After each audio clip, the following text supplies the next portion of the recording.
We have one of your colleagues, I guess we'll call her that, Mallory McMorrow, that just announced her run for U.S. Senate. What are your thoughts on that?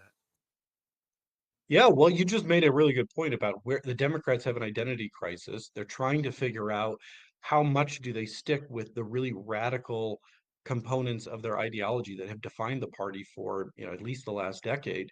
And, someone like Senator McMorrow is a pretty classic example of that in the Michigan Senate. I'm sure if she, running for US Senate, she's going to say I'm a moderate, et cetera. But she's been out there on the leading edge of some of these really left-wing, progressive, radical ideas. Just the other day, we were in you want to talk about doubling down? We were in the Senate. We come to work, we could be working on legislation for the people of Michigan. Instead, the Democrat led Senate decides to bring a resolution reaffirming their commitment to DEI. And we're like, what are you guys doing? This is insane. So we call for a record roll call vote on it to say, okay, if you guys want to bring the resolution up, let's vote on it. And we did. And of course, people like Senator McMorrow voted yes. They're really committed right now. They're going to have a hard time.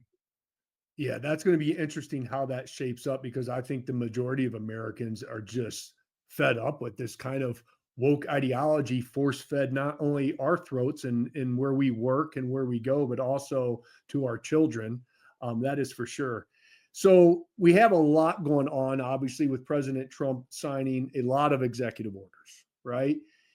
What is Congress doing right now? Because what I'm afraid of is we have all these great things happening. And if Congress doesn't sign these things into law, then it can come to a screeching halt if unfortunately we lose in the next presidential race.